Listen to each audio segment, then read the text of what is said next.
wabarakatuh. Bismillahirrahmanirrahim. Subhanallahil jabbaril qahhar. Walhamdulillahil ghaffar sattar. Wassalatu wassalamu ala nabiyil mukhtar wa ala alihi al-athhar wa ashabihi al-akhyar wa atba'ihi al-abrar.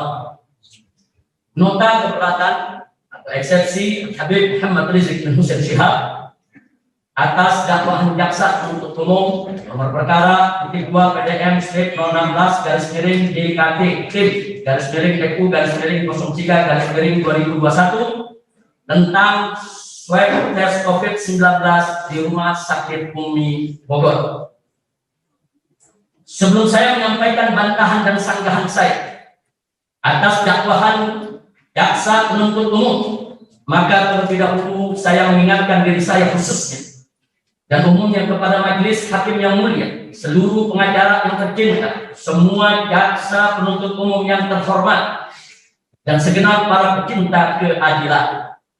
Ketahuilah bahwasanya salah satu nama Allah Subhanahu wa Ta'ala adalah Al-Adil, yang artinya adalah Maha Adil. Allah Subhanahu wa Ta'ala yang Maha Adil memerintahkan segenap umat manusia untuk bersikap dan berbuat adil serta selalu menegakkan keadilan sebagaimana termaktub dalam kitab suci Al-Qur'an Karim. Pertama, dalam surat An-Nahl ayat 90, wallahu subhanahu wa ta'ala qala innallaha ya'muru bil adli wal ihsan. Sesungguhnya Allah memerintahkan berlaku adil dan berbuat kebajikan. Kedua, surat An-Nisa ayat 58, Qala ta'ala wa idza hakamtum bainan nas an tahkumu bil adl, dan apabila kalian menetapkan hukum di antara manusia maka tetapkanlah hukum dengan adil. Yang ketiga, surat Al-Maidah ayat 8, Qala ta'ala ya ayyuhalladzina amanu kunu qawwamina lillahi syuhada'a bil qist wa la yajrimannakum sana'anu qaumin 'ala alla ta'dilu i'dilu wa aqrabu lit-taqwa wattaqullah. Di mana dalam ayat ini Allah menyatakan, hai orang-orang yang beriman, jadilah kalian orang-orang yang menegakkan kebenaran karena Allah, menjadi saksi-saksi dengan adil, dan janganlah sekali-kali kebencianmu terhadap suatu kaum mendorong kamu untuk berlaku tidak adil. Berlaku adillah, karena adil itu lebih dekat kepada takwa, dan bertakwalah kalian semua kepada Allah. Yang keempat, surat Al-Maidah ayat 42, Faqala ta'ala wa in hakamta fahkum bainahum bil qist innallaha yuhibbul muqsitin. Allah menyatakan, jika kamu memutuskan perkara di antara mereka, maka putuskanlah dengan adil. Sesungguhnya Allah menyukai orang-orang yang adil.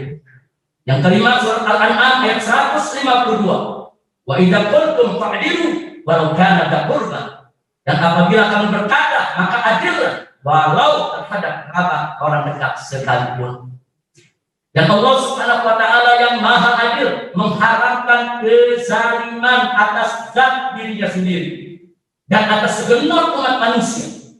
Allah Subhanahu wa Ta'ala yang Maha Adil berfirman dalam hadis qudsi, kama qala Nabi sallallahu alaihi wasallam yarwi an rabbi annahu qala ya ibadi inni haramtu zulma ala nafsi wa ja'altuhu muharraman bainakum fala tadhalamu. Artinya, wahai hambaku, kata Allah, sesungguhnya aku haramkan kezaliman atas diriku dan aku menjadikannya sebagai sesuatu yang haram di antara kalian. Karenanya janganlah kalian saling menzalimi. Lalu Rasulullah sallallahu alaihi wasallam menegaskan dalam hadisnya, kama qala Nabi sallallahu alaihi wasallam, iyyakum wadzulma fa inna dzulma dzulumatun yaumal qiyamah. Jauhilah oleh kamu sekalian kezaliman, karena kezaliman itu merupakan aneka kegelapan di hari kiamat.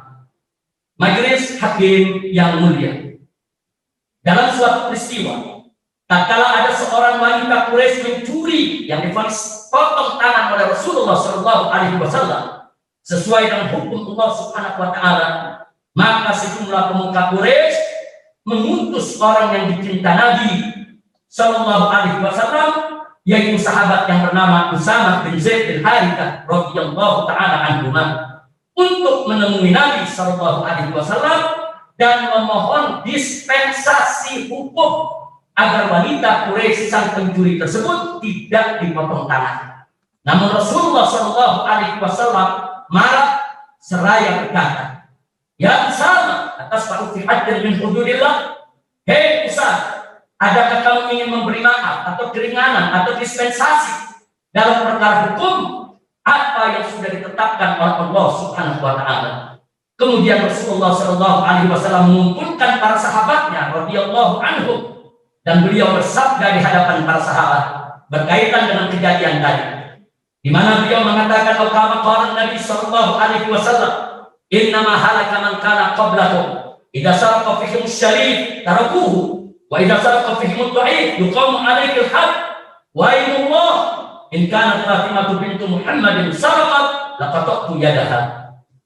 Yang artinya Nabi mengatakan di hadapan para sahabat, sesungguhnya telah binasa umat sebelum kamu lantaran jika di tengah mereka ada seorang yang dianggap mulia, terhormat, mencuri, lalu dibiarkan.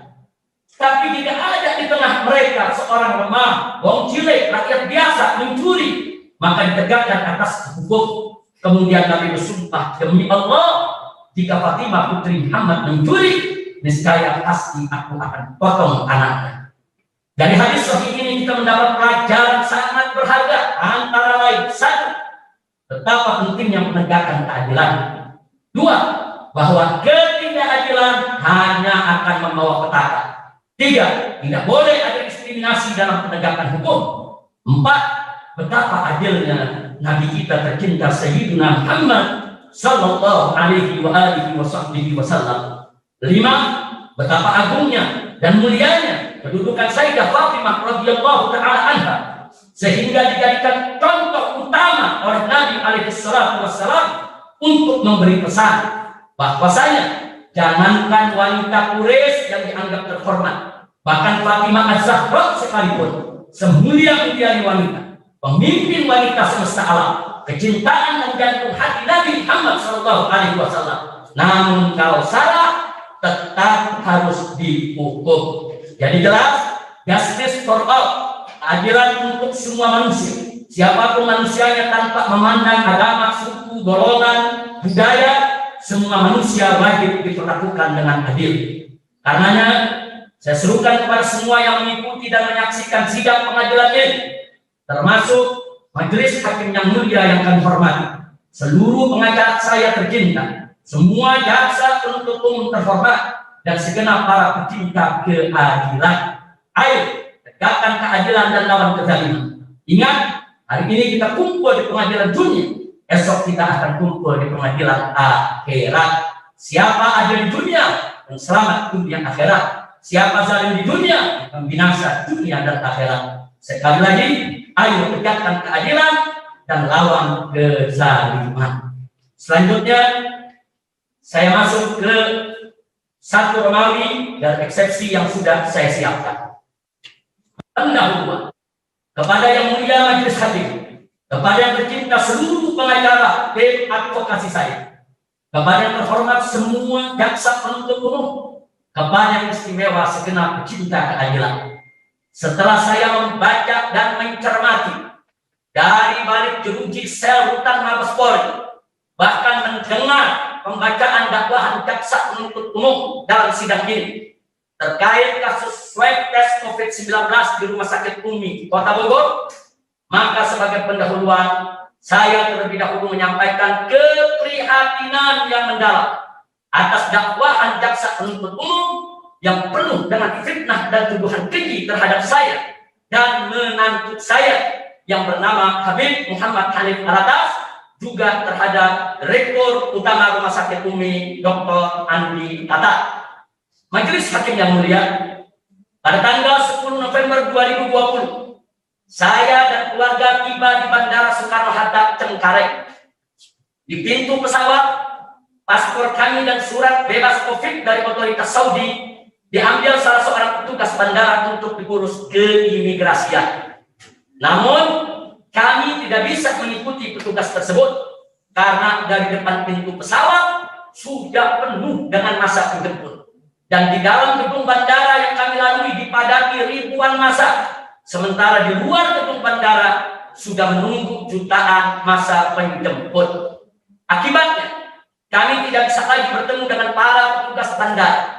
Sehingga kami tidak pernah mendapat penjelasan tentang pandemi dari pihak bandara, baik secara lisan maupun tulisan. Baru satu pekan berikutnya, itu sekitar tanggal, maaf di sini ada perbaikan, tertulis halaman 4 tanggal 16, yang betul tanggal 17. Salah ketik. Sekitar tanggal 17 November 2020, pasca peringatan Maulid Nabi Sallallahu Alaihi Wasallam di Petamburan yang digelar tanggal 14 November 2020, paspor kami beserta surat dari pihak bandara terkait pandemi diantar ke rumah kami. Sejak saat itulah kami mengetahui tentang keharusan isolasi mandiri selama 14 hari bagi siapa saja yang baru datang dari luar negeri. Nah, terhitung dari tanggal 17 November 2020, kami pun melakukan isolasi mandiri di bawah bimbingan dan pengawasan tim medis dari tim Mercy. Sebenarnya, sejak tanggal 12 November 2020, saya telah menghubungi tim Mercy dan mengajukan permohonan pendampingan dan pemeriksaan kesehatan saya dan keluarga karena kami sangat kelelahan akibat perjalanan pulang dari Saudi yang langsung disambut jutaan manusia, sehingga kami sekeluarga terhimpit di tengah penuh sesak manusia di bandara tanpa kami mampu untuk menghindari. Satu pekan setelah kami lakukan isolasi mandiri, tepatnya tanggal 23 November 2020, tim Mercy melakukan tes COVID dengan tes swab antigen. Hasilnya, saya dan istri dinyatakan reaktif. Tidak dinyatakan positif COVID, tapi dinyatakan reaktif. Saya pun meminta perawatan secara khusus di Rumah Sakit Umi Kota Bogor dengan pertimbangan bahwa Rumah Sakit Umi ada rekam medis saya dan keluarga, karena kami sering berlangganan berobat di sana. Sekaligus lokasinya dekat dengan rumah tinggal kami yang di Sentul, Bogor. Lalu pada tanggal 24 November 2020, saya dan istri secara resmi menjalani perawatan di Rumah Sakit Umi. Dan sengaja perawatan tersebut kami rahasiakan agar tidak ada yang besuk sehingga tidak mengganggu perawatan, sekaligus supaya tidak menimbulkan kehebohan di tengah masyarakat. Pada tanggal 25 November 2020, banyak kerabat dan sahabat menanyakan kondisi saya dan istri. Maka pada tanggal 26 November 2020, kami membuat rekaman singkat tentang kondisi kami yang jauh telah membaik dibanding awal masuk Rumah Sakit Umi. Serta rekaman tersebut kami kirim khusus hanya buat kerabat dan sahabat agar mereka tenang. Kemudian pada tanggal 26 November 2020, Direktur Utama Rumah Sakit Umi, yaitu Dr. Andi Tata, dengan ikhtikat baik mengabarkan Wali Kota Bogor, Bima Arya, yang sekaligus juga selaku Ketua Satgas COVID Kota Bogor, tentang perawatan saya di Rumah Sakit Umi. Sekali lagi saya sampaikan bahwa pada tanggal 26 November 2020, Direktur Utama Rumah Sakit Umi, Bapak Dr. Andi Tata, dengan ikhtikat baik mengabarkan Wali Kota Bogor sekaligus sebagai Ketua Satgas COVID Kota Bogor, yaitu Bima Arya, tentang perawatan saya di Rumah Sakit Umi. Namun sangat kami sesalkan, ternyata Bima Arya langsung keluar di berbagai media sehingga menimbulkan kehebohan. Yang tadinya tidak ada yang tahu kami dirawat di Rumah Sakit Umi, akhirnya orang se-Indonesia menjadi tahu. Jadi sekali lagi namun sangat disesalkan, Bima Arya, Wali Kota Bogor sekaligus Ketua Satgas COVID Kota Bogor, langsung keluar di berbagai media sehingga menimbulkan kehebohan dan sangat mengganggu proses perawatan saya di Rumah Sakit Umi, sekaligus mengganggu ketenangan Rumah Sakit Umi. Akibatnya, keesokan harinya pada tanggal 27 November 2020 pagi, Rumah Sakit Umi dibanjiri aneka karangan bunga dari para pengirim yang tidak jelas, berisikan pesan dengan satu frame, yaitu Habib Rizik positif COVID. Padahal siang hari itu saya baru menjalankan tes PCR COVID yang hasilnya ialah lebih akurat daripada tes swab antigen. Lagi pula saat itu tes swab antigen belum diputuskan oleh pemerintah sebagai standar akurat tes COVID. Jadi majelis hakim, karangan-karangan bunga itu bukan bunga untuk menunjukkan duka karena saya sakit atau doa, tidak. Tapi itu karangan bunga teror dari pihak yang tidak jelas, yang dia ingin membentuk framing di tengah masyarakat untuk membuat heboh bahwa Habib Rizik ini adalah telah terkena positif COVID. Bahkan koar-koar Bima Arya di berbagai media juga lebih mendorong munculnya berita-berita hoax di medsos tentang kondisi saya. Berbagai berita hoax menyerang saya dengan framing Habib Rizik kritis akibat COVID, Habib Rizik sekarat diserang COVID, bahkan ada yang membuat berita Habib Rizik mati gara-gara COVID. Jadi ini semua gara-gara keluar yaitu wali kota Bogor di media sehingga mengganggu perawatan saya. Padahal kami sudah menyembunyikan yaitu perawatan tersebut. Nah kemudian pada sore hari yang sama, tadi saya sebutkan tanggal 27 November. Nah, saudara, bunga-bunga itu berdatangan pada hari yang sama. Di tanggal 27 itu, Bima Arya kembali keluar di berbagai media akan memaksa saya menjalani tes PCR COVID. Tapi saya tolak.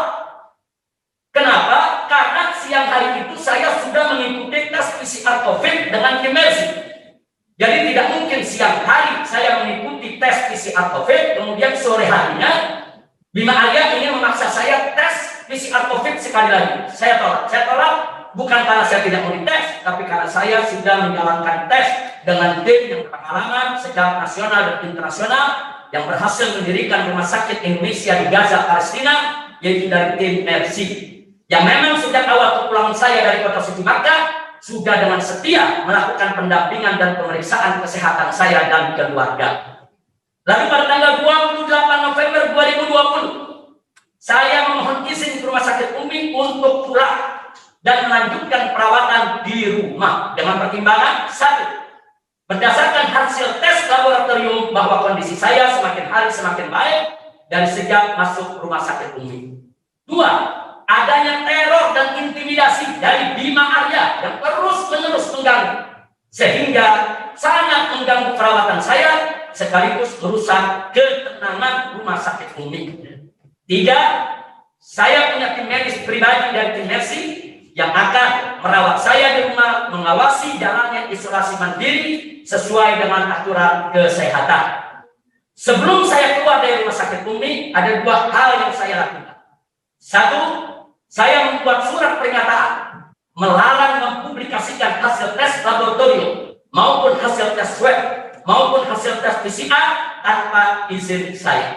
Jadi saya bukan melarang orang bertanya tentang hasil tes saya, tapi saya melarang pihak rumah sakit atau dokter untuk mengumumkan tanpa izin saya, kecuali dengan izin saya.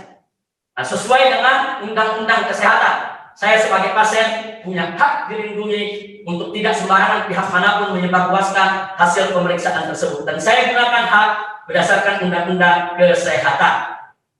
Dua, saya membuat rekaman testimoni untuk Rumah Sakit Umi sebagai tanda terima kasih saya atas kerja keras para tenaga medis Rumah Sakit Umi dalam perawatan saya, sehingga saya merasa sehat walafiat. Karena saat itu saya merasa saya tidak sesat, saya tidak batuk, kemudian saya bisa sholat, saya bisa makan tanpa pantangan. Saya merasa sudah sehat walafiat.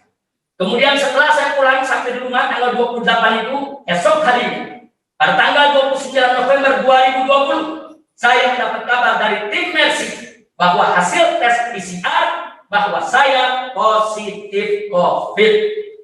Nah, tapi dengan catatan dari tim Mercy bahwa positif COVID saya sedang landing, sedang mengarah kepada arah sembuh. Tapi sungguh pun demikian, tim Mercy mengingatkan wajib melanjutkan isolasi mandiri di bawah pengawasan tim Mercy hingga sembuh. Dan saya melanjutkan isolasi di bawah pengawasan tim medis yang sangat berpengalaman. Saya tidak kembali ke rumah sakit karena dirongrong terus oleh wali kota, diganggu. Sehingga kita merasa ada intimidasi, ada teror. Saya nggak paham kenapa saya pasien berobat sendiri dengan biaya sendiri, tapi ditaruh. Saya nggak ngerti. Saya nggak paham betul-betul prihatin kok kita sedang sakit, kita sedang merawat diri. Mestinya Bima Arya itu bersyukur ada warganya yang punya uang sendiri, merawat diri sendiri dalam keadaan sakit, bukan mengganggu. Mestinya Bima Arya itu urus saja masyarakat miskin yang tidak mampu berobat, yang banyak kena COVID. Kenapa harus mengganggu saya yang sedang berobat? Saya sakit, dirawat rumah sakit oleh dokter yang berpengalaman, dan rumah sakit yang saya datang adalah rumah sakit resmi rujukan COVID Kota Bogor. Artinya saya sudah melakukan hal yang tepat. Saya sakit, saya ke rumah sakit, saya berobat, dan saya siap untuk dirawat di rumah sakit 1 bulan ataupun 2 bulan, terserah bagaimana pandangan dokter. Tapi karena diteror, diintimidasi dengan berbagai macam, yaitu framing, akhirnya saya putuskan untuk pulang ke rumah dan dirawat di rumah oleh tim medis dari Mercy. Saya lanjutkan. Pada tanggal 30 November, ada aksi demo kecil-kecilan berjumlah kurang lebih 20 orang di depan rumah Mutiara Sentul, tempat tinggal saya. Namun anehnya, para pendemo datang bareng bersama polisi, bareng bersama Satgas Covid, bareng bersama wartawan, bahkan dari salah satu televisi nasional. Mereka seperti janjian untuk berdemo, yaitu di tempat tinggal saya. Dan demo hanya berlangsung selama 20 menit saja. Setelah itu para pendemo pulang menuju Parung karena memang mereka bukan warga setempat. Artinya demo itu diduga kuat sebagai rekayasa dari pihak-pihak tertentu untuk mengesankan seolah-olah akibat perawatan saya di rumah sakit ini ada keonaran. Akibat berita yang saya sampaikan ada keonaran. Akibat saya merahasiakan pemeriksaan di rumah sakit Umi. Padahal mereka yang keluar sendiri dan ribut sendiri serta heboh sendiri. Bahkan saya mau sampaikan, kalaupun ada keonaran, bukan saya yang membuat keonaran, tapi wali kota Bogor yang bukan berinisiatif untuk menemui saya di ruang perawatan, yang tidak pernah berinisiatif untuk menemui saya langsung tanya apa hasil dari tesnya. Wali kota Bogor tidak pernah menggunakan wewenangnya. Wali kota Bogor Bima Arya, beliau sebagai wali kota, beliau sebagai ketua Satgas Covid Kota Bogor, beliau didampingi Kapolres, beliau didampingi oleh Dandim, beliau punya hak untuk masuk setiap ruang perawatan yang ada di rumah sakit Umi. Jadi kalau beliau beralasan saya mau ketemu tapi dihalangi, tidak ada yang menghalangi. Kalau dia katakan mantu saya menghalangi, tangkap saya punya mantu. Saya punya mantu bukan menghalangi, hanya memberikan kabar ayah tidak mau ditemui, ayah sedang istirahat. Tapi kalau Bima Arya menggunakan kekuatannya sebagai wali kota, didampingi dengan Kapolres dan saat itu Dandim, nggak ada yang bisa melarang beliau, mencegah beliau untuk masuk ke kamar saya. Tapi itu tidak pernah dilakukan oleh Bima Arya. Dia tidak menggunakan wewenangnya. Dia lebih suka keluar-keluar depan media, keluar-keluar depan kamera, keluar-keluar depan wartawan, hanya mempolitisir dan mendramatisir yang saya sedang dirawat. Demikian fakta kejadian perawatan saya di rumah sakit Umi, sehingga saya nyatakan di sini tidak benar cerita karangan yaitu jaksa penuntut umum dalam dakwaannya. Jaksa penuntut umum dalam dakwaannya banyak bercerita ngarang bebas, ngarang-ngarang yang saya sendiri tidak pernah alami itu, saya nggak pernah tahu itu kalangan dari mana. Nanti akan kita bacakan dalam bantahan dan sanggahan kepada setiap dakwaan. Nah, di sini saya ingin tegaskan, satu, bahwa hasil tes swab antigen saya dan istri pada tanggal 23 November adalah reaktif, bukan positif COVID. Dua, bahwa pada bulan November 2020, sekali lagi, pada bulan November 2020, tes swab antigen belum jadi tes standar COVID. Sehingga hasil tes swab antigen pada bulan November 2020 yang saya dapat dari istri saya belum bisa dijadikan dasar untuk memutuskan positif COVID. Tiga, bahwa tes swab antigen baru disahkan sebagai tes standar COVID-19 melalui Surat Keputusan Menteri Kesehatan RI nomor HK-01-01-446-446-2021 tanggal 8 Februari 2021. Jadi pada saat saya dirawat bulan November, tes swab antigen belum menjadi standar ukur untuk menentukan COVID. Baru pada tanggal 8 Februari 2021 ada keputusan Menteri yang menjadikan tes swab antigen sebagai tes standar COVID. 4. Bahwa saya dan istri jalani tes PCR tanggal 27 November 2020 di Rumah Sakit Umi di bawah bantuan tim Mercy dan pengawasan mereka. Dan tanggal 28 November 2020 kami sudah keluar dari Rumah Sakit Umi dengan alasan yang sudah kami sebutkan tadi. Karena kami mengalami teror dan intimidasi dari wali kota Bogor dan gerombolannya. Kemudian pada tanggal 29 November setelah kami ada di rumah kami di Sentul, kami dapat kabar dari tim Mercy bahwa kami positif COVID. Sehingga harus lanjut isolasi mandiri lagi, dan kami pun jalan isolasi mandiri di bawah pengawasan tim Mercy.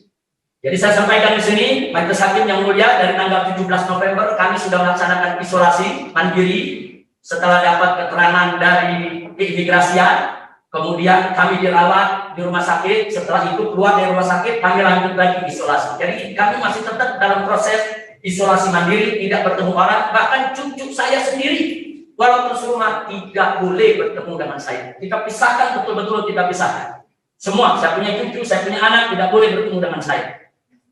5. Bahwa pernyataan mantu saya, Habib Muhammad Hanif Al-Abtas, pada tanggal 25 November 2020, dan pernyataan Direktur Utama Rumah Sakit Umi pada tanggal 26 November 2020, serta pernyataan saya pada tanggal 28 November 2020, pernyataan ini semua terekam dalam video, semua ini ada dalam berita, bahwa saya baik-baik saja adalah bukan kebohongan untuk menang, sebagaimana difitnahkan oleh jaksa penuntut umum.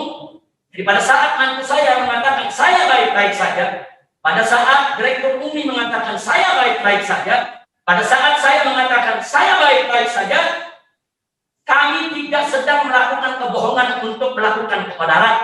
Akan tetapi yang kami sampaikan adalah berita benar sesuai dengan dohir yang saya rasakan dan sesuai hasil pemeriksaan rutin setiap hari. Setiap pagi kami diambil darah, setiap pagi kami diperiksa jantung, setiap pagi diperiksa yaitu gula darah kami. Setiap pagi suster datang terus memeriksa kami. Ada pemeriksaan rutin sehingga tiap hari kita bisa lihat perkembangan bahwa kondisi kita semakin baik. Dan saya rasa juga kan bahwa saya makin segar, saya makin enak, saya makin sehat. Makanya saya katakan kami baik-baik saja. Jadi di sini saya katakan sekali lagi bahwa pernyataan kami saya baik-baik saja adalah bukan kebohongan untuk menang, akan tetapi berita benar sesuai dengan dokter yang saya rasakan dan sesuai hasil pemeriksaan rutin setiap hari di Rumah Sakit Umi, di mana semakin hari semakin baik dan segar.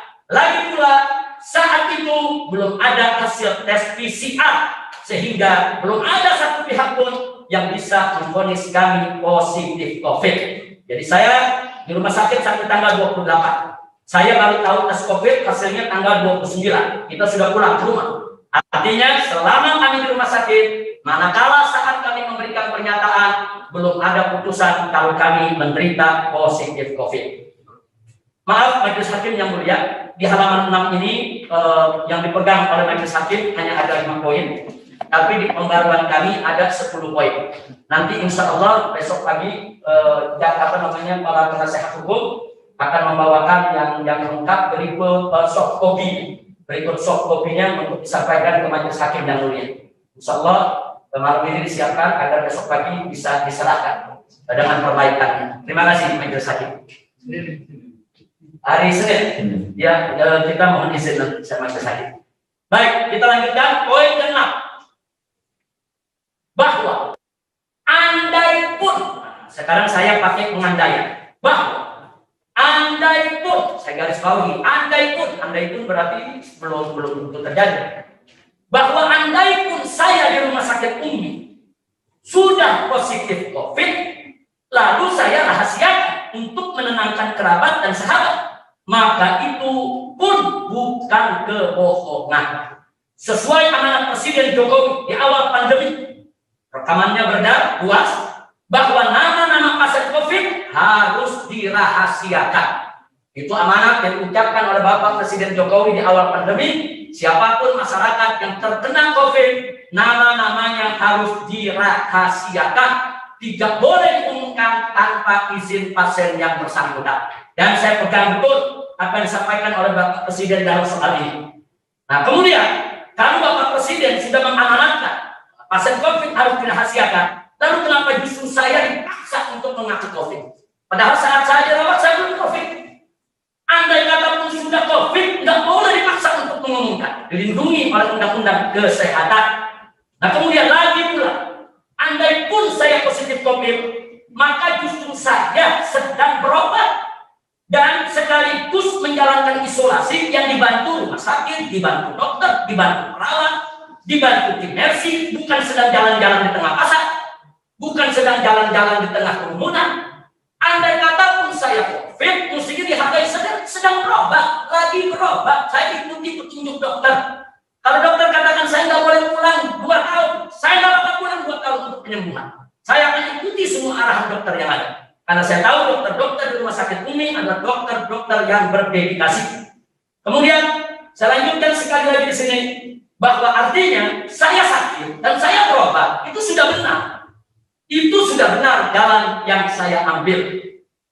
Akan tetapi dengan sangat menyesal jalan yang saya ambil tersebut justru mendapat teror dan intimidasi dari seorang wali kota Bogor yang sekaligus merupakan ketua Satgas Covid Kota Bogor. Kemudian yang ketujuh, saya sampaikan di sini. Jadi dakwahan jaksa penuntut umum yang memfitnah dan menuduh bahwa perawatan saya di rumah sakit Umi dan tes swab COVID-19 di rumah sakit tersebut telah menyebabkan keonaran adalah tidak benar. Justru yang memancing keonaran adalah koar wali kota Bogor sekaligus ketua Satgas Covid Kota Bogor Bima Arya. Itulah sebabnya Bima Arya didemo oleh Aliansi Mahasiswa Sebogor karena intervensi perawatan saya sebagai pasien di rumah sakit Umi. Adapun adanya demo segelintir orang ke tempat tinggal saya di Sidot, itu hanya bagian daripada rekayasa. Akan tetapi alhamdulillah ternyata itu juga sekaligus menjadi bukti akibat daripada koar Bima Arya. Ini yang ingin saya sampaikan. Soal demo ini disampaikan oleh jaksa penuntut umum sebagai bukti adanya pro kontra di tengah masyarakat. Di sini saya mau menyatakan alhamdulillah kedua demo tersebut tidak menimbulkan keonaran, hanya sebatas penyampaian pendapat yang dijamin oleh undang-undang. Ada 2 demo berjalan tertib, menyampaikan pendapat, dilindungi undang-undang. Tidak pantas jaksa penuntut umum menyebut itu sebagai bukti keonaran. Yang kedelapan, Bima Arya menuduh saya menghalang-halangi petugas yang kemudian itu diaminkan oleh jaksa penuntut umum. Saya dituduh menghalang-halangi petugas. Maka itu saya nyatakan ini bohong besar. Ini fitnah keji. Bima Arya itu wali kota Bogor. Dia punya kuasa dan wewenang untuk masuk ke kamar saya kapan saja untuk memastikan kondisi saya. Tapi dia tidak lakukan. Dia malah lebih suka koar-koar di media TV. Kami tidak pernah menghalangi Bima Arya untuk masuk ke kamar rawat kami. Kami tidak pernah menghalangi Satgas Covid Kota Bogor. Tapi faktanya mereka tidak pernah masuk ke kamar saya. Mereka tidak pernah bertanya kepada saya. Kalau saya menulis surat, saya melarang para dokter mengumumkan, itu hak saya. Tapi kalau Bima Arya datang ke kamar saya bertanya bagaimana hasil tesnya, tentu saya akan jawab. Karena beliau adalah ketua daripada Satgas Covid Kota Bogor, tapi itu tidak dilakukan oleh seorang Bima Arya. Kesembilan, bahwa andai pun, sekali lagi saya menggunakan pengandaian, andai pun saya dirawat di rumah sakit Umi karena positif COVID, mestinya Bima Arya tidak mengganggu. Mestinya dia bersyukur ada warganya yang bisa berobat sendiri dan mandiri. Mestinya dia harusnya lebih fokus kepada masyarakat lemah yang kena COVID di Bogor yang banyak belum tertangani. Kenapa justru mengganggu perawatan saya? Yang terakhir ke-10 dari halaman 6 ini, kesimpulannya yang ingin saya sampaikan di sini bahwa perawatan saya di rumah sakit Umi dan tes swab COVID-19 di rumah sakit Umi bukan kejahatan. Tapi itu merupakan perawatan dari seorang pasien yang sedang sakit. Kalau seorang pasien sedang sakit dirawat, perawatan di rumah sakit dianggap kejahatan, maka itu satu musibah besar bagi tatanan hukum di Republik Indonesia yang kita cintai. Jadi sekali lagi saya katakan, perawatan saya di rumah sakit Umi bukan satu kejahatan, akan tetapi merupakan upaya untuk menyembuhkan diri. Dan itu sejalan dengan himbauan pemerintah agar kita mengobati diri kita, apalagi di musim pandemi semacam ini. Penyakit sekecil apapun wajib untuk segera kita berobat. Baik, kita masuk 2 ruang dengan judul kriminalisasi pasien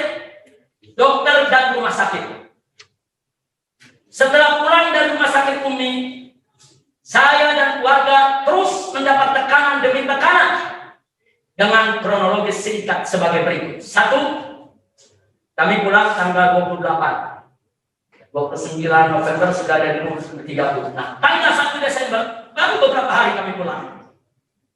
Saudara, saya diminta oleh Polda Metro Jaya untuk memenuhi panggilan pertama sebagai saksi dalam kasus kerumunan Maulid Nabi Muhammad SAW di Petamburan yang saya saat ini ditahan akibat kerumunan tersebut. Jadi, tapi kemudian tanggal 1 Desember saya tidak bisa memenuhi panggilan pertama Polda Metro Jaya untuk pemeriksaan sebagai saksi dalam kasus kerumunan Maulid di Petamburan karena saya masih dalam perawatan, saya masih dalam isolasi mandiri. Dan para pengacara datang ke penyidik Polda Metro Jaya menyampaikan alasan dan Polda Metro Jaya menerima alasan tersebut, kemudian menjadwalkan panggilan berikutnya tanggal 7 Desember. Nah, tanggal 7 Desember jam 10 pagi, saya masih belum bisa memenuhi panggilan kedua sebagai saksi. Karena saya masih harus istirahat pemulihan kesehatan di luar kota. Apalagi di pagi dini hari tersebut, saya dan keluarga baru saja mendapatkan serangan brutal oleh gerombolan orang tak dikenal yang menembaki rombongan kami dan menculik 6 pengawal kami. Akhirnya Polda Metro Jaya memberi waktu hingga tanggal 14 Desember untuk pemeriksaan sebagai saksi. Karena kami punya alasan tepat, masih perawatan dan ada kejadian luar biasa. Kami di Jalan Tol Kerawang itu kami dikejar, dipepet, ditembaki, 6 pengawal kami diculik. Akhirnya kami sampaikan ke Polda Metro Jaya. Kami nggak tahu waktu itu orang tak dikenal. Kami nggak tahu siapa yang melakukan itu. Makanya pagi hari kami masih datang ke pengacara kami masih datang ke Polda Metro Jaya untuk menyampaikan. Akhirnya kami mendapat waktu untuk pemeriksaan sebagai saksi tanggal 14 Desember. Lanjut, pada hari yang sama tanggal 7 Desember jam 12 siang. Kapolda Metro Jaya, Irjen Polisi Fadil Imran menggelar siaran pers bersama Pangdam Jaya, Majen TNI Dudung Abdurrahman tentang 6 pengawal kami yang ditembak mati polisi, yang akhirnya menjadi kasus pelanggaran HAM yang dilakukan polisi terhadap 6 pengawal kami dan prosesnya masih berlangsung hingga saat ini. Nah, jadi di sini saya bersyukur kepada Allah kalau Kapolda Metro Jaya mulutnya dibuka oleh Allah, akhirnya mengaku kalau dia yang mengirim orang-orang tersebut untuk melakukan penguntitan, pengintaian sampai kepada pembunuhan. Karena dalam siaran pers dia mengatakan ini bagian daripada penyelidikan dan penyidikan. Nah, jadi kalau bagian dari penyelidikan dan penyidikan, berarti pembunuhan itu juga termasuk dari program penyidikan yang dijalankan oleh Kapolda Metro Jaya, Irjen Fadil Imran. Nah, ini masih berlangsung di Komnas HAM. Majelis Hakim, saya tidak akan berpanjang lebar lagi soal nomor 3, karena insya Allah ke depan itu akan digelar pengadilan HAM-nya. Saya tidak akan diam sampai peluang semut pun akan kita kejar. Nomor 4, tanggal 9 Desember 2020. Jadi gara-gara ada kejadian tadi, tanggal 9 Desember 2020 Polda Metro Jaya langsung menjadikan saya sebagai tersangka tanpa pemeriksaan langsung menjadikan saya tersangka dan langsung mengumumkan di TV dengan ancaman bentuk paksa. Padahal kami sudah punya janji tanggal 14 Desember untuk datang diperiksa sebagai saksi. Nah, akhirnya tanggal 12 Desember 2020 saya dengan inisiatif saya juga nasihat dari para pengacara, para penasehat hukum dan didampingi oleh penasehat hukum mendatangi sendiri Polda Metro Jaya, dan begitu kami datang kami langsung ditangkap serta ditahan sampai hari ini. Nah, setelah saya ditahan sebagai tersangka dalam kasus kerumunan Maulid Nabi di Petamburan, maka secara berturut-turut saya pun dijadikan tersangka dalam kasus kerumunan penyambutan saya pulang di Megamendung, lalu dijadikan tersangka dalam kasus swab tes COVID di Rumah Sakit Umi yang saat ini kita ada di dalam sidang pengadilannya. Jadi ini yang perlu saya sampaikan. Nah, ironis, saat saya sebagai warga negara menderita sakit dan berobat ke rumah sakit dengan biaya sendiri, lalu mendapat perawatan yang sangat baik dari rumah sakit dengan dokter yang berkualitas, justru saya dan pihak rumah sakit, mulai dari direktur utama, dokter, perawat, pegawai, hingga satpam rumah sakit, semua diproses hukum dengan fitnah, menyebarkan berita bohong yang menyebabkan keonaran dengan ancaman hukuman 10 tahun penjara. Saya sedih, saya prihatin, dokter-dokter saya yang begitu baik, perawat saya semua dipanggil oleh polisi sebagai saksi, sampai para perawat yang melayani saya dengan baik setiap hari juga dipanggil oleh polisi, bahkan satpam sekalipun ikut dipanggil oleh polisi untuk diperiksa. Dan pada akhirnya direktur rumah sakit Umi dijadikan tersangka dan saat ini sudah menjadi terdakwa dalam pengadilan ini. Itu Dr. Andi Tata.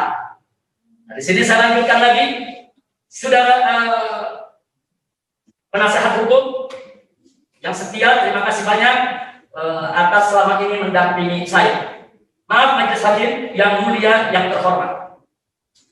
Saya ulangi, ironis, saat saya sebagai warga negara menderita sakit dan berobat ke rumah sakit dengan biaya sendiri, lalu mendapat perawatan begitu sangat baik dari rumah sakit dengan dokter yang berkualitas, justru saya dan pihak rumah sakit, mulai dari direktur utama, dokter, perawat, pegawai, hingga satpam rumah sakit, semua diproses hukum dengan fitnah menyebarkan berita bohong yang menyebabkan keonaran dengan ancaman hukuman 10 tahun penjara. Saya dan menantu saya Habib Muhammad Hanif Al-Attas bersama direktur utama rumah sakit Umi Dr. Andi Tata dijadikan tersangka atas laporan Bima Arya atau pegawainya dari Satgas Covid yang ada di Kota Bogor yang ditugaskan untuk melapor. Padahal Bima Arya di hadapan para habaib, di hadapan para ulama Kota Bogor telah berjanji mencabut laporan. Tapi faktanya wali Kota Bogor Bima Arya telah bohong dan khianat terhadap habaib dan ulama, tidak pernah ada pencabutan laporan, dan akhirnya proses hukum berjalan sampai ke sidang hari ini. Ini semua jelas merupakan kejahatan wali Kota Bogor bersama kepolisian dan kejaksaan dalam melakukan kriminalisasi pasien dan dokter serta rumah sakit. Jika saya merahasiakan hasil pemeriksaan saya karena memang pasien dilindungi undang-undang kesehatan, dan jika saya mengabarkan keluarga dan kawan bahwa saya sehat karena memang saya merasa jauh lebih baik dari sebelumnya sehingga merasa sudah sehat, sekaligus menenangkan mereka, bukan menyebarkan berita bohong untuk menimbulkan keonaran sebagaimana fitnah yang dituduhkan oleh jaksa penuntut umum. Semestinya kepolisian dan kejaksaan memproses para pejabat yang selama ini sebar kebohongan tentang COVID, sehingga nyata-nyata menimbulkan keonaran, bahkan menyebabkan kedaruratan kesehatan masyarakat real, tapi tidak pernah diproses. Antara lain, 1. Menko Polhukam RI Mahfud MD telah membohongi masyarakat bahwa cukup dengan olahraga untuk menghadapi pandemi COVID. Faktanya tidak cukup dengan olahraga, dan itu membuat onar di tengah masyarakat. Bohong membuat onar. 2. Menko Maritim Luhut Binsar Panjaitan telah membohongi masyarakat bahwa virus corona tidak kuat dengan cuaca Indonesia, sehingga banyak masyarakat percaya karena yang bicara adalah pejabat negara, Menko. Sudah akhirnya masyarakat tidak menghindarkan diri dari penularan pandemi sehingga terjadi kedaruratan kesehatan masyarakat. Jadi Menko Maritim Luhut Binsar Panjaitan bohong dan menimbulkan onar. 3. Menko Perekonomian RI Erlangga membohongi masyarakat dengan menyatakan bahwa corona tidak akan masuk Indonesia. Masyarakat kecil percaya dengan ucapan seorang yang begitu tinggi kedudukannya sebagai seorang Menko, tapi faktanya COVID tetap masuk ke Indonesia. Menko Perekonomian RI telah membohongi masyarakat dan akhirnya menimbulkan keonaran, bahkan menyebabkan kedaruratan kesehatan masyarakat. Dan yang keempat, mantan Menteri Kesehatan RI Terawan juga telah membohongi masyarakat dengan pernyataannya bahwa orang sehat hadapi COVID tidak perlu masker dan yang sakit pun akan sembuh sendiri sehingga tidak perlu diobati. Dan ini semua pernyataan yaitu tersebar di media sampai rakyat kecil di pedesaan pun tahu dan akibatnya ketika peringatan ini keluar banyak orang nggak pakai masker. Akhirnya pandemi makin meluas. Menteri bohong dan menimbulkan kebenaran, bahkan mengantarkan kepada kedaruratan kesehatan masyarakat. Yang kelima, Menteri Perhubungan RI Budi Karya juga telah membohongi masyarakat dengan mengatakan nasi kucing membuat kebal dari corona. Jadi hal-hal yang seperti ini kebohongan yang dilakukan oleh pejabat tinggi sangat berbahaya di musim pandemi. Bahkan nyata itu bohong, disampaikan di media, masyarakat kecil percaya, pandemi makin meluas. Bohong, menimbulkan keonaran, sekaligus membuat kedaruratan kesehatan masyarakat. Selain itu, masih ada 37 pernyataan blunder tentang COVID yang disampaikan oleh para pejabat sebagaimana laporan lembaga LP3S. Pertanyaannya, kenapa mereka semua tidak diproses hukum? Kenapa hanya saya yang harus dihadapkan ke sidang pada hari ini? Apa mereka kebal hukum? Apa hukum hanya berlaku bagi saya dan orang-orang yang dekat dengan saya? Jadi kalau kepolisian dan kejaksaan tidak diskriminatif, betul-betul punya niat baik penegakan hukum, mestinya kelima menteri ini yang telah membohongi rakyat, yang telah membuat kebenaran, bahkan nyata-nyata menimbulkan kedaruratan kesehatan masyarakat, mestinya mereka semua diseret ke meja hitam. Akhirnya saya ingin katakan di sini, diskriminasi hukum seperti ini tidak boleh dibiarkan karena akan merusak tatanan hukum dan menghancurkan sendi-sendi keadilan. Majelis Hakim yang mulia, bahwa kriminalisasi aset, kriminalisasi dokter, kriminalisasi rumah sakit merupakan kejahatan kemanusiaan yang wajib untuk dihentikan. Kalau pasien dokter rumah sakit sudah dikriminalisasi, besok akan banyak masyarakat takut untuk berobat, dan akan banyak dokter takut untuk mengobati, dan akan banyak rumah sakit tidak berani untuk menerima pasiennya, dan ini sangat berbahaya. Semoga Majelis Hakim yang mulia bisa menjadi lokomotif perjuangan penegakan hukum yang berkeadilan berdasarkan ketuhanan yang Maha Esa. 3 Romawi dengan judul kronologi kasus. Di sini saya ingin menyampaikan kronologis rangkaian kasus yang didakwakan terhadap saya secara komprehensif dari awal saya pulang dari Saudi Arabia sampai saya masuk rumah sakit Umi, supaya jelas rangkaian cerita tersebut bahwa kasus ini tidak murni kasus hukum, tapi ini merupakan kasus politik yang sengaja hukum dijadikan sebagai senjata untuk membunuh lawan-lawan politik yang ada di negeri ini. Kami sampaikan di sini kronologis sebagai berikut. 1. Tanggal 9 November 2020, saya meninggalkan Saudi dalam keadaan sehat walafiat dengan membawa surat bebas COVID dari otoritas Saudi. 2. Tanggal 10 November 2020, saya dan keluarga tiba di Bandara Cengkareng yang disambut jutaan umat Islam yang telah memenuhi Bandara Cengkareng. Dari mulai pintu pesawat hingga ke bagian dalam dan bagian luar gedung bandara, bahkan sampai ke rumah saya di Petamburan. Akibatnya, saya tidak bisa diperiksa oleh kesehatan bandara. Anak kredit manusia begitu penuh, boro-boro diperiksa.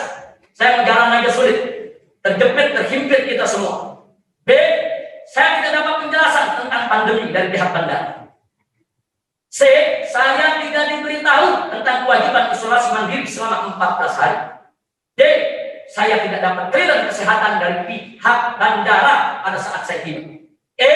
Paspor dan surat bebas COVID-19 dari Saudi tertahan di tangan petugas bandara. Baru seminggu kemudian itu diserahkan kepada saya, berikut clearance kesehatannya, berikut saya dikasih tahu harus isolasi selama 14 hari. Setelah saya tahu itu kejadian tanggal 17 November, baru saya menjalankan isolasi mandiri. Andai kata ketika turun di bandara saya dikasih tahu Anda harus isolasi mandiri 14 hari, saya akan patuhi dan saya akan jalankan isolasi mandiri tersebut. Saya pikir saya sudah dapat surat bebas COVID dari Saudi, diterima oleh petugas, saya tidak dihalangi pulang, saya nggak pernah tahu ada kewajiban isolasi. Setelah ada clearance seminggu kemudian baru saya jalankan isolasi. Jadi tuduhan jaksa penuntut umum di dalam dakwaannya yang mengatakan saya sudah diperiksa di bandara, saya sudah dapat penjelasan tentang pandemi, saya sudah diminta untuk isolasi mandiri selama 14 hari, tapi saya menolak.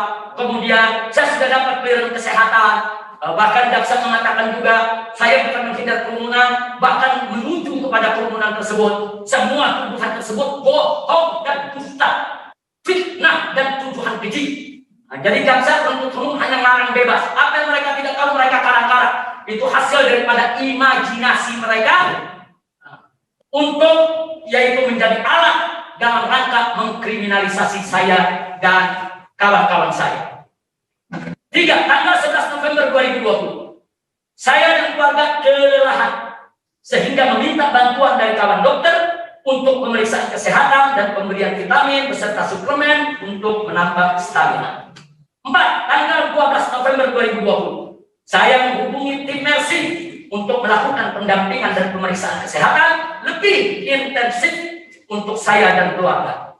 5. Tanggal 19 November 2020, saya pulang ke rumah saya di Pesantren Alam Agrokultural Markas Syariat di Megamendung Bogor untuk pelaksanaan sholat Jumat dan peletakan batu pertama Masjid Raya Markas Syariat serta peresmian studio media TV Markas Syariat yang dihadiri oleh para pengurus dan guru serta santri yang memang tinggal di komplek pesantren dengan tetap patuhi prokes. Kita tidak mengundang orang luar karena pesantren kita beberapa kali melakukan lockdown sampai orang tua santri juga tidak boleh datang ke pesantren. Kemudian setelah itu di hari yang sama tim Mercy memenuhi permohonan saya dan mengirim tim medisnya yang dipimpin oleh Dr. Hadi Ki Habib untuk menemui saya di Pesantren Agrokultural Markas Syariat Megamendung Bogor. Kemudian tanggal 14 November 2020, saya menikahkan putri saya dalam acara Maulid Nabi Muhammad SAW di Petamburan dengan mengikuti protokol kesehatan. Tapi kami akui, akhirnya di tengah pelaksanaan terjadi pelanggaran dan kami mendapat teguran dari pemerintah yaitu DKI. Kami minta maaf dan kami sudah minta maaf secara terbuka dan rekaman. Bahkan kami mengaku salah dan kami membayar denda 50 juta rupiah. Tanggal 14 malam kami maulid, tanggal 15 pagi kami dapat teguran, dan tanggal 15 pagi itu kami langsung bayar denda 50 juta rupiah. Jadi tidak ada sedikit pun sepulang saya dari Saudi Arabia, dari kota suci Mekah, untuk melawan hukum, untuk melawan petugas, untuk mengangkari aturan. Tidak ada.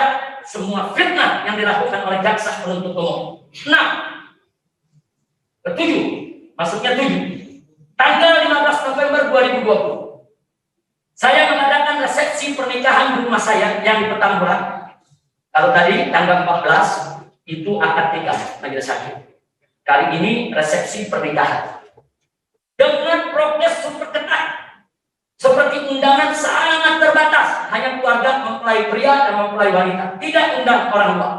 Tamu digilir per grup dengan jam berbeda, semua tamu memakai masker dan jaga jarak, dan waktu juga sangat dibatasi. Nah, kemudian yang ke-8, maaf ada perbaikan, itu tanggalnya salah, halaman 10 paling atas itu masih tanggal 15, belum tanggal 16, masih tanggal 15, masih hari yang sama. Pada saat kami melaksanakan resepsi, datang petugas dari Pemprov DKI Jakarta yang tadi sudah saya ceritakan.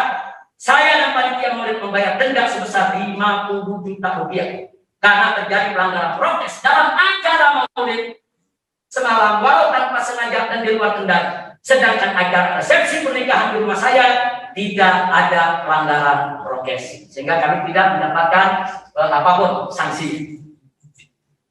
Dan sebagai tambahan, majelis hakim yang mulia, setelah kami ditegur oleh Pemprov karena kami melanggar prokes, bukan saja kami membayar denda 50 juta, bukan saja kami minta maaf secara terbuka, bukan saja kami mengaku salah, bahkan semua jadwal saya ke daerah saya batal. Semua. Saya punya jadwal pada dari Sabang sampai Merauke. Akhirnya semua jadwal saya batalkan, saya sampaikan kepada umat, jangan ada bikin acara apapun lagi sampai berakhirnya pandemi. Jadi artinya kita menunjukkan etikat baik. Gak ada kesengajaan kita untuk melakukan pelanggaran prokes. Jadi tuduhan jaksa penuntut umum hanya merupakan fitnah dan tuduhan keji belaka. 9. Tanggal 17 November 2020, saya menerima kembali paspor saya, sekaligus mendapat clearance kesehatan dari pihak bandara dan keterangan bahwa saya dan keluarga yang baru pulang dari Saudi harus isolasi mandiri. Sejak saat itulah saya dan keluarga melakukan isolasi mandiri di rumah kami di Sentul, Bogor. 10. Tanggal 19 November 2020. Entah karena apa, kami tidak mengerti. Petamburan tempat tinggal saya didatangi oleh pasukan Kopsus TNI, yaitu pasukan Komando Operasi Khusus TNI yang terdiri dari 3 pasukan elit TNI, yaitu Kopassus Angkatan Darat, Marinir Angkatan Laut, dan Pashas Angkatan Udara, lengkap dengan kendaraan perang mereka. Pasukan Kopsus ini tidak bergerak kecuali dengan perintah Presiden. Kedatangan Kopsus di Petamburan walaupun hanya lewat sambil berhenti sebentar di mulut gang markas besar FPI dekat rumah saya, tapi sempat menakutkan warga. Bagi kami ini adalah teror untuk saya dan keluarga serta para tetangga saya di Petamburan. Saya tidak tahu kenapa ada teror semacam itu. Tanggal 20 November 2020, keesokan harinya, Pangdam Jaya, Majen TNI Dudung Abdurrahman dalam apel, yaitu Kodam Jaya di Monas, tidak ada angin dan tidak ada hujan, tiba-tiba tebar ancaman terhadap FPI, bahkan menantang perang FPI. Nah, ini yang sangat saya sesalkan. FPI organisasi sipil yang tidak bersenjata. FPI bukan militan yang dipersenjatai, bukan milisi bersenjata, tapi entah angin apa, Pangdam Jaya menantang perang FPI. Ini perlu saya sampaikan, artinya saya ingin urai satu persatu tekanan demi tekanan sampai akhirnya saya dikriminalisasi. Semua punya mata rantai yang saling berhubungan. Ada benang merah yang menghubungkan satu sama lain. Kemudian 12 tanggal 21 November 2020, Pangdam Jaya Majen TNI Dudung Abdurrahman menurunkan pasukan dengan kendaraan perang menuju Petamburan untuk menurunkan seluruh baliho yang ada gambar saya, yang ada ucapan selamat datang untuk saya, bahkan bukan hanya di Petamburan, seluruh baliho di Jakarta diturunkan oleh Pangdam Jaya dalam menggunakan pasukan perangnya. 13 tanggal 22 November 2020, baliho dengan foto saya mulai diturunkan oleh aparat TNI dan Polri di seluruh Indonesia. Untuk ini saya tidak kaget, Majelis Hakim, semenjak saya memimpin aksi 411 dan aksi 212 yang sangat fenomenal, maka foto saya sudah tidak boleh ada lagi di Facebook dan Instagram. Setiap orang mengupload foto saya, mereka akan di-ban, mereka akan diblokir, mereka akan diberikan teguran.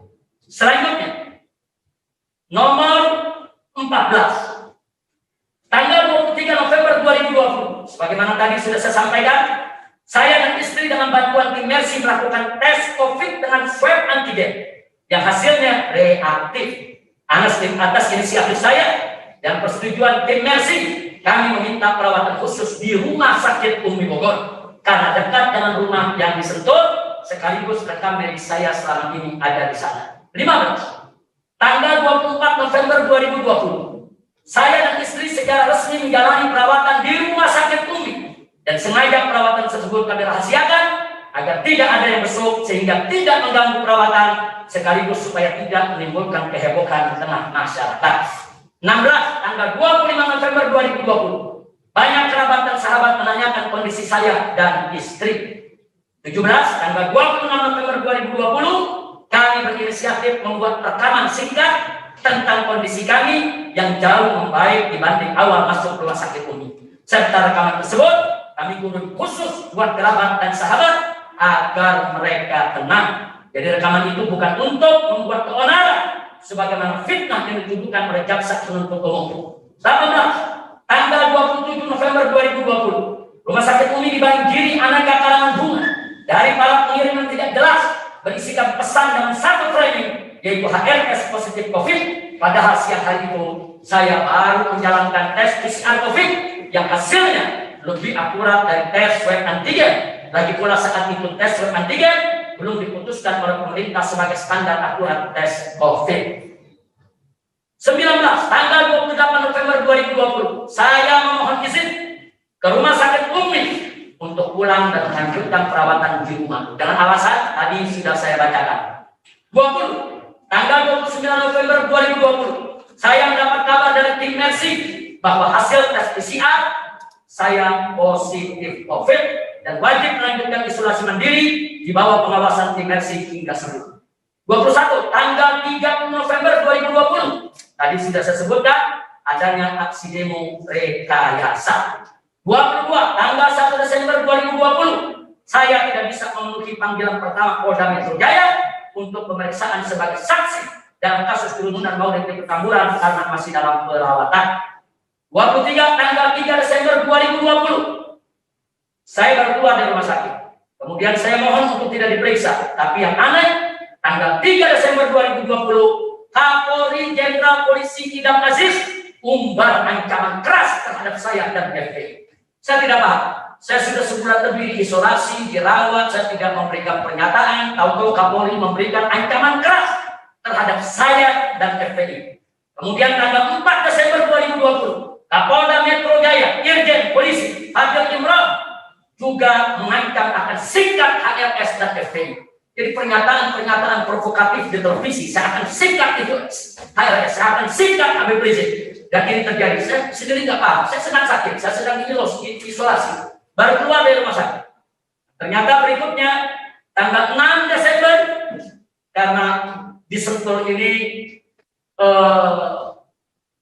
bagi saya tuh banyak tamu mau datang dan lain sebagainya, banyak sahabat yang tahu. Nah, kami mau menghindar. Tanggal 6 Desember kami memutuskan untuk isolasi di luar kota, yaitu di Kerawang, supaya tidak ada lagi yang besok kami sampai betul-betul sehat walafiat. Nah, kemudian tanggal 7 Desember pagi dini hari, begitu kami keluar daripada tol Kerawang, kami dipepet, kami ditembaki. Nah, kemudian sampai tadi sudah saya jelaskan 6 pengawal kami diculik dan akhirnya dibunuh. Kemudian selanjutnya yang ingin saya sampaikan di sini, tanggal 9 Desember 2020, Polda Metro Jaya langsung menjadikan saya sebagai tersangka dalam kasus kerumunan Maulid di Petamburan dan mengancam akan jemput paksa. Setelah saya ditahan berturut-turut, akhirnya saya menjadi tersangka di kerumunan Megamendung dan akhirnya belakangan saya menjadi tersangka di kasus tes swab COVID-19 Rumah Sakit Umi. Kemudian tanggal 12 Desember begitu saya ditahan, informasi terakhir yang ingin saya sampaikan soal kronologis, selama 1 bulan dalam sel penjara di Polda Metro, saya diisolasi sendirian dalam sel yang 24 jam digembok dan tidak boleh dibesuk keluarga, bahkan tetangga sel tidak boleh menengok saya, tidak boleh menegur saya, bahkan para petugas yang ada di sel penjaga penjara tidak boleh mengajak ngobrol saya. 1 bulan saya betul-betul diisolasi. Maka itu saya katakan di sini tidak betul kalau jaksa penuntut umum mengatakan saya tidak pernah melaksanakan isolasi. Saya melaksanakan isolasi di rumah, saya melaksanakan isolasi di rumah sakit, bahkan di penjara. Saat saya di penjara diisolasi lagi selama 1 bulan. Jadi hampir 2 bulan lebih saya melaksanakan isolasi tersebut dan alhamdulillah Allah berikan saya sehat walafiat. Kemudian yang berikutnya yaitu bab keempat, bantahan dan sanggahan. Berikut ini saya akan menyampaikan dan memaparkan bantahan atas setiap dakwaan jaksa penuntut umum, sekaligus sanggahan atas setiap pasal perundangan yang digunakan jaksa penuntut umum dalam menebar fitnah dan tuduhan keji terhadap saya dan menantu saya, Habib Muhammad Hanif Al-Atas, serta Direktur Utama Rumah Sakit Umi, Dr. Andi Tatat, yang sudah begitu baik dan berjasa merawat saya. Dakwaan ke-1, yaitu pertama, primer pasal 14 ayat 1 Undang-Undang Nomor 1 tahun 1946 tentang peraturan hukum pidana junto pasal 55 ayat 1 ke 1 KUHP. Dengan pasal 14 ayat 1 Undang-Undang Nomor 1 1946 ini, jaksa penuntut umum memfitnah saya dan menantu saya serta memfitnah di Rumah Sakit Umi, melakukan dengan sengaja penyiaran atau pemberitahuan berita bohong yang menimbulkan keonaran di kalangan rakyat dengan ancaman penjara 10 tahun, lalu diikat dengan pasal 55 ayat 1 ke 1 KUHP.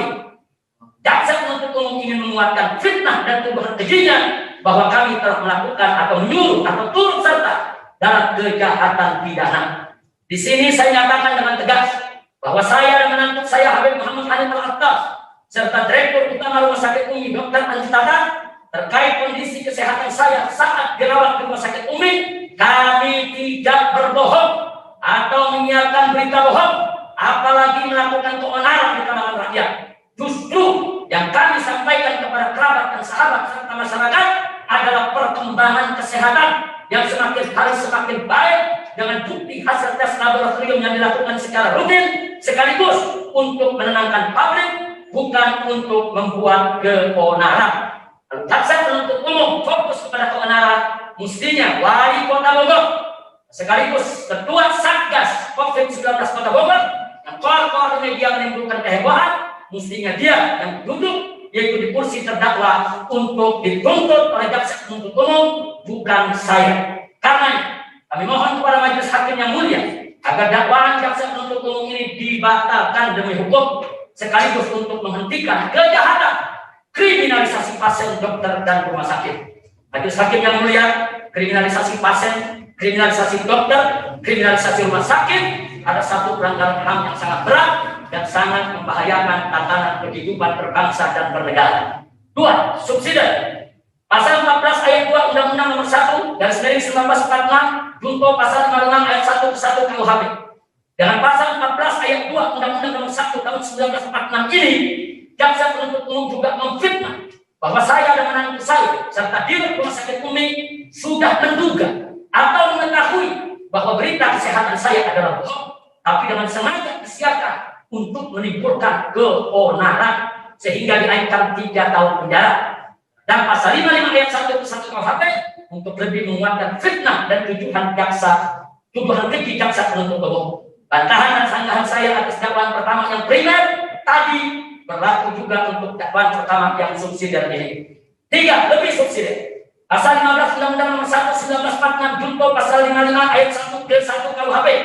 Dengan pasal 15 Undang-Undang Nomor 1 1946 ini, jaksa penuntut umum pun memfitnah bahwa saya dan menantu saya serta di rumah sakit Umi dengan sengaja menyebarkan kabar yang tidak pasti atau berkelebihan atau tidak lengkap dan dengan sadar bahwa itu bisa menyebabkan keonaran di masyarakat sehingga dinaikkan 2 tahun penjara.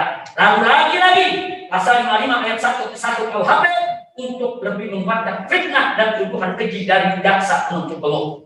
Bantahan dan sanggahan saya atas dakwaan pertama yang primer tadi berlaku juga untuk dakwaan pertama yang lebih subsidiar ini. Karena kami memohon kepada majelis hakim yang mulia agar dakwaan pertama jaksa penuntut umum baik yang primer maupun yang subsidiar ataupun lebih subsidiar supaya dibatalkan demi hukum karena merupakan kejahatan yaitu kriminalisasi pasien, dokter, dan rumah sakit. Apalagi Undang-Undang Nomor 1 tahun 1946 adalah undang-undang yang dibuat di awal kemerdekaan Indonesia untuk menjerat para pengkhianat yang menyiarkan berita bohong untuk menimbulkan kebenaran buat merongrong kedaulatan Republik Indonesia. Jadi penggunaan Undang-Undang Nomor 1 1946 untuk kriminalisasi pasien, dokter, dan rumah sakit adalah kejahatan serius dalam dunia penegakan hukum. B. Dakwaan kedua, pasal 14 ayat 2 Undang-Undang Nomor 4 tahun 1984.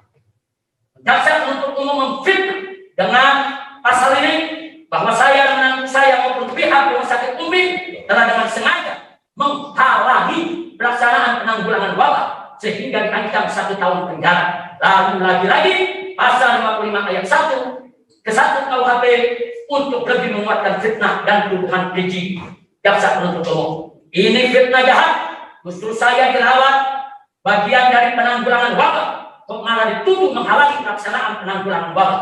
Dan tadi sudah saya sebutkan, majelis hakim, saya tidak pernah menghalangi ketua Satgas maupun anak buahnya untuk masuk ke kamar saya. Saya tidak pernah menghalangi wali kota Bogor dan anak buahnya untuk masuk ke kamar bertanya kepada saya. Tapi wali kota Bogor selaku ketua Satgas tidak menggunakan wewenangnya untuk menemui saya untuk memastikan apakah saya COVID atau tidak. Dia lebih suka untuk koar-koar dan merangkap membuat keonaran. Jadi bukan kami yang menghalangi, tapi memang Bima alias selaku wali kota yang ingin mencari popularitas karena memang dia seorang politisi yang sedang mencari panggung. Karenanya dakwaan kedua ini mesti dibatalkan demi hukum. C. Dakwaan ketiga, pasal 216 ayat 1 KUHP junto pasal 55 ayat 1 ke 1 KUHP dengan pasal 216 ayat 1 KUHP, JPU lagi-lagi memfitnah saya dan memfitnah mantu saya serta memfitnah pihak rumah sakit Umi telah melawan atau mencegah atau menghalang-halangi atau menggagalkan tugas pejabat yang bertugas mengawasi atau mengusut atau memeriksa perbuatan pidana sehingga terancam penjara 4 bulan 2 minggu. Lalu penggunaan pasal 55 ayat 1 ke 1 lagi untuk menguatkan fitnah dan tuduhan keji bahwa kami telah melakukan atau menyuruh atau turut serta dalam tindak kejahatan pidana. Bantahan dan sanggahan saya terhadap dakwaan ketiga sama dengan bantahan dan sanggahan saya atas dakwaan kedua. Karenanya saya mohon kepada majelis hakim yang mulia untuk membatalkan semua dakwaan jaksa umum demi hukum. Penutup, majelis hakim yang mulia, penasehat hukum yang tercinta, jaksa penuntut umum yang terhormat, dan seluruh pecinta keadilan yang kami sayangi, para hadirin yang menghadiri sidang ini. Akhirnya, di penutup eksepsi saya ini, melalui sidang ini, saya sampaikan doa dan harapan. Semoga majelis hakim yang mulia segera menghentikan kezaliman dan penzaliman terhadap saya dan kawan-kawan. Semoga majelis hakim yang mulia diberi kekuatan oleh Allah Subhanahu wa Ta'ala untuk menegakkan keadilan dan melenyapkan kezaliman serta menjadi garda terdepan dalam menjaga tatanan hukum di Indonesia agar tidak dirusak oleh mafia hukum manapun. Kami doakan agar majelis hakim kuat menahan cobaan, menahan tantangan ataupun ancaman ataupun intervensi dari pihak manapun sehingga bisa mengambil keputusan seadil-adilnya. Dan kepada seluruh rakyat dan bangsa Indonesia, saya serukan untuk bergerak melawan segala bentuk ketidakadilan dan memerangi segala jenis diskriminasi hukum serta menumbangkan semua tirani kezaliman. Sekali lagi saya ulangi, kepada seluruh rakyat dan bangsa Indonesia yang saya cintai, saya serukan untuk bergerak lawan segala bentuk ketidakadilan dan memerangi segala jenis diskriminasi hukum serta menumbangkan semua tirani kezaliman. Majelis hakim yang mulia, sebelum saya akhiri, kalau saya saja, maaf, saya tidak pernah merasa sebagai orang besar, tapi kalau saya saja yang menurut masyarakat sebagai tokoh organisasi, sebagai tokoh agama, dikerjai macam ini, dikriminalisasi macam ini, bagaimana nasib rakyat jelata, rakyat lemah yang tidak punya kekuatan? Kalau saya saja bisa dikerjai macam ini, maka rakyat jelata lebih mudah untuk dikerjai. Akhir, kepada majelis hakim yang mulia, kami meminta dari sanubari yang paling dalam agar dalam putusan sela menghentikan proses hukum yang zalim terhadap saya maupun terhadap menantu saya Habib Muhammad Hanif Al-Atas maupun terhadap Direktur Utama Rumah Sakit Umi Dr. Andi Kata, serta membebaskan kami tanpa syarat demi terpenuhi rasa keadilan sekaligus menyelamatkan tatanan hukum dan sendi keadilan di tanah air yang sedang dirongrong oleh kekuatan jahat yang anti agama, yang anti Pancasila, serta membahayakan keutuhan persatuan dan kesatuan NKRI. Akhirnya kita mohon kepada Allah. Bismillahirrahmanirrahim. Alhamdulillahirabbil alamin. Wassalatu wassalamu ala sayyidil mursalin wa ala alihi at-tahirin wa ashabihi at-tayyibin wa atba'ihi ila yaumiddin. Allahumma arina al-haqqa haqqan warzuqna ittiba'ah wa arina al-batila batilan warzuqna ijtinabah. Allahumma ansurna ala a'da'ina wa a'da'ika wa a'da'id-din ajma'in. اللهم لا تمكن الأعداء فينا ولا منا ولا تسلطهم علينا بذنوبنا وعيوبنا. اللهم اجعل كيدهم في نحرهم ومكرهم عائدا عليهم إنك على كل شيء قدير. اللهم عليك بالحكام الظالمين.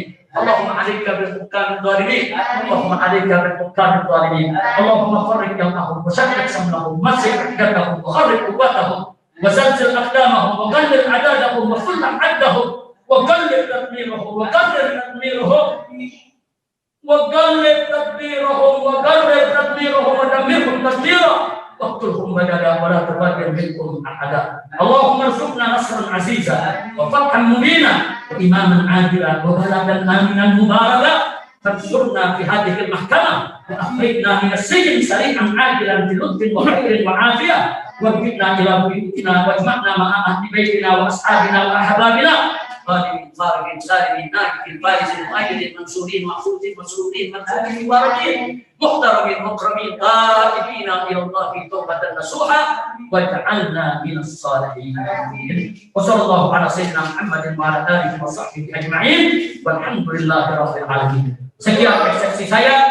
Hasbunallahu wa ni'mal wakil, ni'mal maula wa ni'mal nasir, wala haula wala quwwata illa billahil aliyyil azim. Walhamdulillahirabbil alamin. Jakarta 26 Maret 2021. Al-Habib Muhammad Nazif bin Husain Shihab. Terima kasih kepada majelis hakim atas waktu yang telah diberikan.